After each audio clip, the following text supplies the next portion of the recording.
All right, let's talk about one of the biggest, most influential ideas in all of economics, the neoclassical model. You can think of it as a kind of blueprint for a perfect economic machine, a machine designed to solve a really, really fundamental problem. And that problem? It's something we all face every single day. Scarcity. We just don't have enough stuff to satisfy everyone's wants. So the huge question is, how does a society figure out what to make, how to make it, and who gets it all in the end? Neoclassical economics steps in with an answer that is, well, it's incredibly elegant and maybe a little controversial too. So, here's how we're going to tackle this. We're going to build this perfect machine from the ground up. We'll start with the basic problem of scarcity, then we'll introduce the star of the show, the rational actor, and the perfect world they're supposed to live in. We'll see how it all balances out in a kind of perfect dance, and what that promises us. And finally, the big one. We'll put this perfect model to the test against our very imperfect reality. Okay, let's dive right in. The whole entire idea behind neoclassical economics, it all comes down to one simple, inescapable fact of life: scarcity.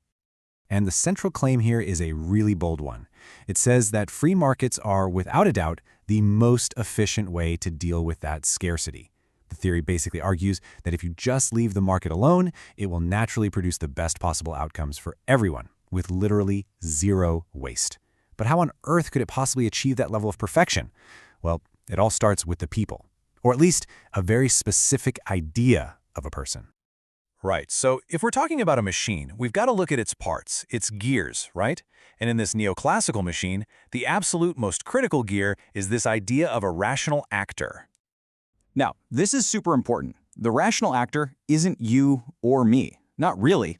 It's a theoretical construct, an idealized model. Think of it like a perfect, logical, calculating machine in human form. Always, always making the best possible choice to get what it wants. So what's this machine person trying to do? What's its goal? It's actually super simple. It's all about maximizing their own happiness, or what economists call utility. Every single choice they make, from what they eat for breakfast to what career they choose, it's all driven by that one single motivation, getting the most satisfaction they possibly can. So let's break down what this means. This person is purely self-interested. Their tastes never change. They look at every single option, use every piece of information out there, and then bam! They make the perfect choice for themselves. They're predictable, they're consistent. They're the perfect little gear for this perfect economic machine we're building. Okay, so we've got our perfect little actor, but where does this person live and operate? Well, a perfect gear needs a perfect machine to run in, right? So they need an equally perfect environment, the perfect marketplace. And listen, this is not your corner store or the local farmer's market. The ideal here is something called perfect competition. Just picture it, tons and tons of buyers and sellers, so many that no one person can change the price of anything. Every single thing for sale is exactly the same, and anyone can start or stop a business in a heartbeat. It's a totally flat, totally frictionless world. And right here, you can really see the massive gap between the theory and, well, reality. I mean, in the real world, we've got transaction costs, we've got brand loyalty, we've got huge barriers like patents. And let's be real, big companies can definitely influence prices. So it's really important to remember, this ideal, it's supposed to be a benchmark, a measuring stick, not a perfect photo of the real world. Okay, perfect people, perfect market. You'd think millions of individuals all chasing their own self-interest would lead to total chaos, right? But in this model, it doesn't. Instead, something almost magical happens. It's like a perfectly choreographed dance that leads to equilibrium. So how does this dance work? Well, an economist named Leon Walras came up with this really cool thought experiment to explain it.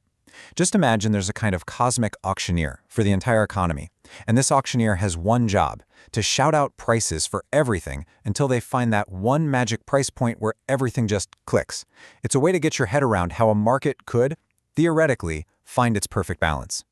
It works like this. The auctioneer yells out, "Apples, $5!" Everybody listening then decides if they're buying or selling at that price. If there's a huge line of buyers, the auctioneer goes, "Okay, $6." If everyone's trying to sell and nobody's buying, the price drops. And this happens over and over and over again for everything until they find that sweet spot, that one set of prices where the number of things for sale perfectly matches the number of things people want to buy.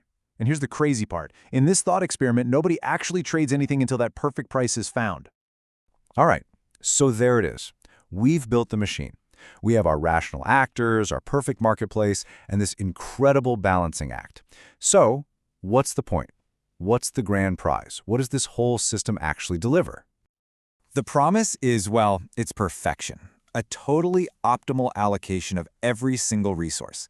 And that means zero waste. Not a little bit of waste, zero. Every single thing is being used in the absolute best way possible, all decided by the free choices of everyone involved.